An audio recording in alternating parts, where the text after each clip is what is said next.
नमस्कार दोस्तों। एक गांव में जाटनी रहते थे। जाट के पास अपना खेत था जिसका पर खेती बाड़ी करके जाट अपना गुजर किया करता था। जाट के खेत में फसल धीरे धीरे पक रही थी, पर जानवरों ने फसल को खराब करना भी शुरू कर दिया था। आवारा पशु रात के समय खेत में घुस जाते और फसल को खराब कर देते थे। इसलिए रात में जाट रोज खेत में पहरा देने के लिए जाता था। वह आधी रात तक तो पहरा देता और फिर वहीं बनी झोपड़ी में सो जाता था। इस तरह से दिन गुजर रहे थे।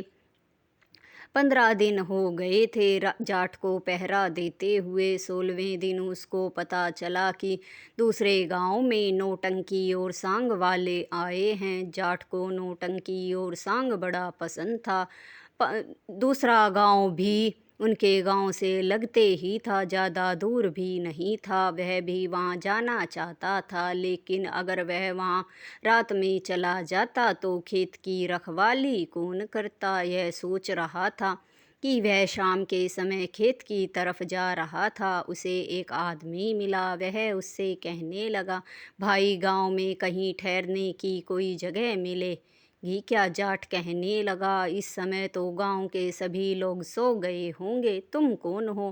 तब वह कहने लगा, मैं एक फ़कीर हूँ, दूसरे गांव से चला आ रहा हूँ।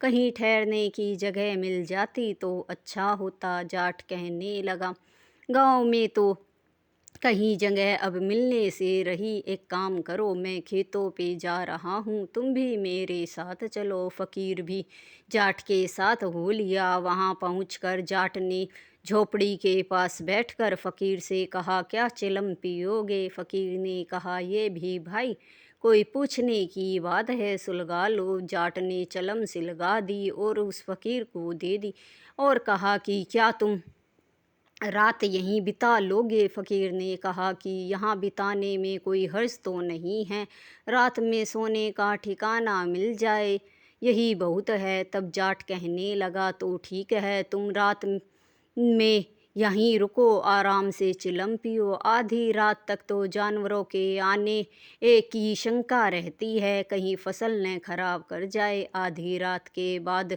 तुम सो जाना आराम से इस झोपड़ी के अंदर। फ़कीर कहने लगा, ठीक है। जाट ने कहा, मैं सांग और रागनी देखने पास के गांव में जा रहा हूँ, सुबह तक लौट आऊँगा। फ़कीर ने कहा, ठीक है, तुम जाओ।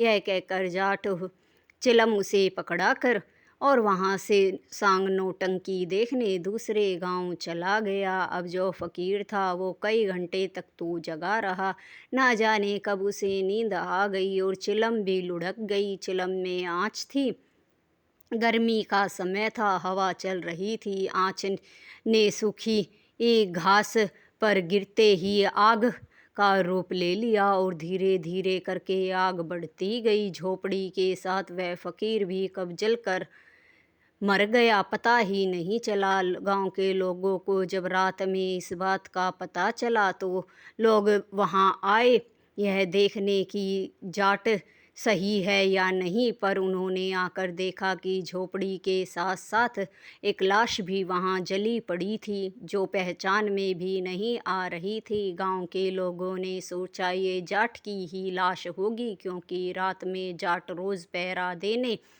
खेत पर आया करता था। यह जानकर कि जाट जलकर मर गया, लोगों को बड़ा दुख हुआ और कहने लगे, देखो भाई, जाट को भी कैसी मौत आई है, अंतिम संस्कार भी नहीं हो सका। यह कहकर गांव के लोग वापस अपने घर चले गए। जाट के भाई भी उनके साथ आए थे। उन्होंने भी जाकर जाट की पत्नी को बताया कि जाट रात में आग में जलकर मर गया है। जाटनी भी छाती पीट कर रोने लगी। सवेरे तक यह बात सारे गांव में फैल गई कि रात में जाट आग में जलकर मर गया है। सभी लोगों को इस बात का पता चल गया, पर जब जाट दूसरे गांव से अपने गांव लौटा तो जब जाट को गांव के लोगों ने देखा तो उसे भूत भूत कहकर चिल्लाने लगे। जाट को कुछ समझ नहीं आया कि वे उसे भूत क्यों कह रहे हैं। जाट इससे पहले कि कुछ समझता, कई लोग उसकी तरफ डंडा लेकर दौड़ने लगे मारने के लिए। तो जाट ने सोचा कि अब इनसे जान बचाना बेहतर है। बाद की बाद में देखी जाएगी, पहले यहाँ से भागता हूँ। जाट गिरते पड़ते खेतों की तरफ भाग निकला। गांव वाले ने उन उसका पीछा करना छोड़ दिया। जाट जब खेत में पहुंचा तो उसने देखा कि झोपड़ी राख हो गई है और जो फकीर था वो भी जला हुआ वहाँ पड़ा था। जाट सारी बातें समझ गया कि लोग ये समझ रहे हैं कि मैं रात में इस आग में जलकर मर गया हूँ, क्योंकि लाश तो पहचान में नहीं आ रही थी किसकी है। सारा माजरा वह समझ गया। वह शाम होने का इंतज़ार करने लगा। शाम होने पर वह छुपते छुपाते अपने घर पहुंचा। दरवाज़ा खटखटाया।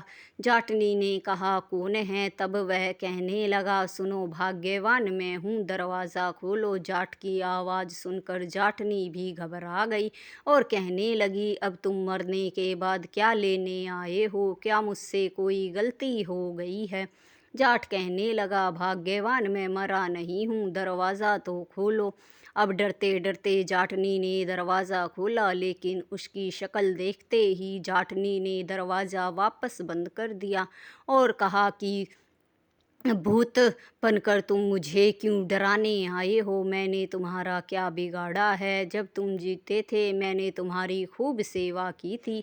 अब तुम यहाँ से चले जाओ। अब तुम्हारा और मेरे बीच में कोई रिश्ता नहीं है। तुम तो भूत बन गए हो, पर मैं अभी जिंदा हूँ। जाटनी की ये बात सुनकर जाट को बड़ा अफसोस हुआ कि जाटनी ने भी उस पर यकीन नहीं किया। हार थक कर जाट वापस खेतों की तरफ आ गया, क्योंकि अगर गांव में कोई आदमी उसे देख लेता तो फिर उसे मारने के लिए दौड़ते। सुबह से भूखा प्यासा जाट भटक रहा था, खेतों में ही छुपता छुपाता डोल रहा था। गिरते पड़ते उसके कपड़े भी गंदे हो गए थे, चेहरे पर भी मिट्टी कीचड़ लग गया था। फिर उसे प्यास लगी। एक जगह गड्ढे में पानी भरा था। वह पानी पीने के लिए जैसे ही झुका, वह एकदम से डर गया, क्योंकि पानी में उसने अपनी शक्ल देखी। उसकी शक्ल उसे भी पहचान में नहीं आ रही थी, क्योंकि उसके सारे मुंह पर मिट्टी और कीचड़ लगा था। फिर उसने उस पानी से अपने मुंह का कीचड़ साफ किया और अपने कपड़े अच्छे से झाड़े और समझ गया कि उसकी पत्नी भी उसे देखकर क्यों डर गई थी और भूत भूत कह रही थी, क्योंकि उसकी शक्ल ही ऐसी हो रखी थी। जाट ने सोचा कि कल मैं सुबह फिर घर जाऊंगा तो जाटनी से सब सच सच बता दूंगा। वह दूसरे दिन का इंतज़ार करने लगा, लेकिन ये बात उसी दिन सारे गांव में फैल गई कि जाट भूत बनकर गांव में डोल रहा है। जाटनी ने भी जाट के भाइयों से बताया कि कल रात वह घर पर आया था, लेकिन बड़ी मुश्किल से उसने उसे वापस किया। फिर जाट के भाई और गांव के लोग कहने लगे कि हमें जाट की तेरहवीं कर देनी चाहिए, क्योंकि उसका अंतिम संस्कार नहीं हुआ, इसलिए उसे मुक्ति नहीं मिली। जब उसकी तेरहवीं हो जाएगी तो उसे मुक्ति मिल जाएगी। फिर वह ये गांव छोड़कर हमेशा के लिए चला जाएगा और भूत जो बन गया है अब फिर लोगों को परेशान नहीं करेगा। जाट की पत्नी कहने लगी, आप सब लोग ठीक कह रहे हैं। दूसरे दिन यह बात सुनकर जाट बड़ा हैरान हुआ कि उसकी पत्नी और भाइयों को भी यकीन हो गया है कि वह मर गया है। दूसरे दिन जाट की तेरहवीं क्या सारा इंतज़ाम किया गया। जाट यह देख रहा था छुप कर कि कौन कौन उसकी तेरहवीं में आएगा। गांव के सभी लोग रिश्तेदार उसकी तेरहवीं में आए। जाट यह देखकर मन ही मन सोच रहा था, कितने बेवकूफ़ लोग हैं, जिंदा आदमी की तेरहवीं कर रहे हैं, कोई भी मुझ पर यकीन नहीं कर रहा है। अब इन बेवकूफ़ों को कैसे यकीन दिलाऊं कि मैं ज़िंदा हूँ। यही सोच रहा था, तब उसने देखा कि सभी लोग तो उसकी 13वीं में आए और खाना खाकर चले गए, लेकिन उसका एक जिगरी यार था जिसका नाम श्यामलाल था, वो उसकी 13वीं में नहीं आया था। तब उसने सोचा कि वही आदमी मेरी मदद कर सकता है। फिर यह सोचकर वह वापस खेतों की तरफ लौट गया। दूसरे दिन वह दूसरे गांव में, जहां उसका गहरा दोस्त श्यामलाल रहता था, वहाँ उसके घर पहुँचा। श्यामलाल ने जब जाट को फटे हाल देखा तो कहने लगा, भाई तेरी ये हालत कैसे हो गई? जाट कहने लगा, क्या बताऊँ, मेरे साथ जो हुआ है वो तुम्हें बताते हुए भी बड़ी पीड़ा हो रही है। 2 दिन से मैंने कुछ खाया नहीं है और मेरे घर वालों ने तो मेरी जीते जी 13वीं कर दी है। यह बात सुनकर श्यामलाल कहने लगा, आराम से बैठो, पहले पानी पियो और मुझे सारी बातें विस्तार से बताओ। जब जाट ने सारी बातें श्यामलाल को शुरू से लेकर आखिर तक बता दी, श्यामलाल कहने लगा, यह तो तुम्हारे साथ बहुत बुरा हुआ। तब जाट ने कहा, बस तुम ही मेरी एक उम्मीद हो, तुम ही उन लोगों को बता सकते हो कि मैं जिंदा हूँ, मरा नहीं हूँ, क्योंकि बाकी सब रिश्तेदार तो मेरी 13वीं पर आए थे, लेकिन तुम ही नहीं आए थे, इसलिए मैं तुम्हारे पास बड़ी उम्मीद लेकर आया हूँ। श्यामलाल कहने लगा, हाँ भाई, बुलावा तो मेरे पास भी आया था, लेकिन मैं कल किसी काम से गया था, इसलिए तेरी 13वीं पर नहीं आ सका। जाट कहने लगा, अब तू भी मुझसे मजाक कर रहा है।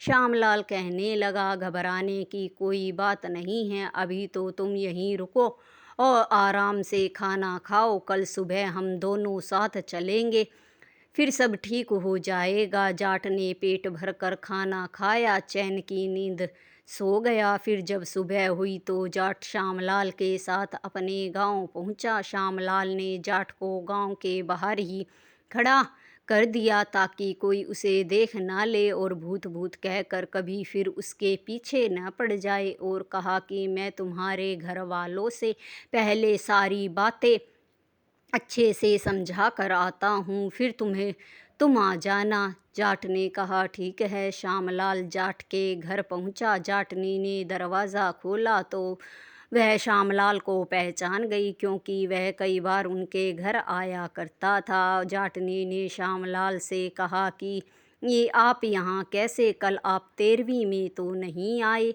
बुलावा तो भेजा था। तब श्यामलाल कहने लगा, भाभी कैसी 13वीं, मेरा यार तो जिंदा है। तब जाटनी कहने लगी, कैसी बातें कर रहे हैं, वो तो भूत बन गए हैं, लोगों ने उन्हें गांव में भटकते हुए देखा है। श्यामलाल ने कहा कि भाभी वो भूत नहीं है, जिंदा है। दरअसल वो उस रात खेत में था ही नहीं, वह तो नौटंकी देखने दूसरे गांव गया था, और जो जलकर मर गया वो एक फकीर था। लाश बिना पहचाने ही तुम लोगों ने ये समझ लिया कि वह जाट था, इसलिए तुम उसे भूत भूत कह रहे हैं। दरअसल जो गांव में घूम रहा है वह जिंदा है। तब जाटनी कहने लगी, क्या तुम सच कह रहे हो, मेरे पति जिंदा हैं? श्यामलाल कहने लगा, हाँ भाभी, वो आपके पास भी 2 दिन पहले आया था, लेकिन आपने भी ये दरवाज़ा नहीं खोला और भूत भूत कहकर उसे यहाँ से भगा दिया। अब वह मेरे पास गया था, उसने ये सारी बातें मुझे बताई, तभी मैं यहाँ आया हूँ। तब जाटनी कहने लगी, तो अभी वो कहाँ है?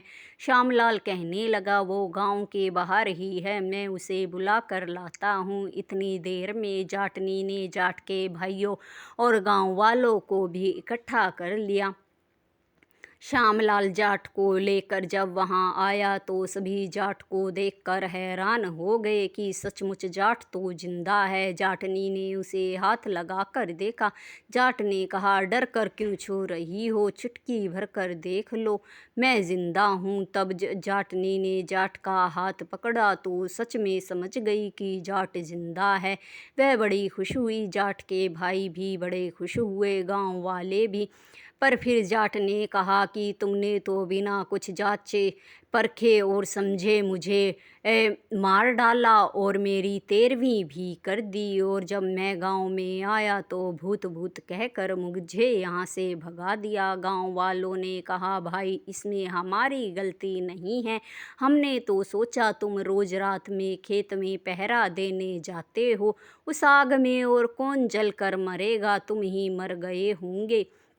यह सोचकर ही जब तुम गांव में आए तो लोगों ने सोचा कि तुम भूत हो, यही सोचकर हमने तुम्हारी तेवरी भी कर दी थी, हमें माफ़ कर दो। जाट कहने लगा, वाह वाह भाई, तुम तो बड़े ठीक हो, जीते आदमी की तेरहवीं के लड्डू भी खा लिए। जाट हंसने लगा कि ऐसे आदमी एक और कहाँ मिलेगा जिसकी जीते जी तेरहवीं हो गई। गांव के लोग बड़े शर्मिंदा हुए, जाट के भाई भी शर्मिंदा हुए। फिर कहने लगे, हमें नहीं पता था फिर कि वह फ़कीर था जो जल कर मर गया, हमें माफ़ कर दो। फिर जाट को सबने ये कहा कि अब हमें यकीन हो गया है कि तुम जिंदा हो। जाट ने कहा कि बस मेरे लिए यही काफ़ी है कि तुम सबको ये पता चल गया कि मैं जिंदा भूत नहीं हूँ बल्कि जिंदा इंसान हूँ। कहानी आपको अच्छी लगी हो तो लाइक शेयर और सब्सक्राइब ज़रूर करें। धन्यवाद दोस्तों।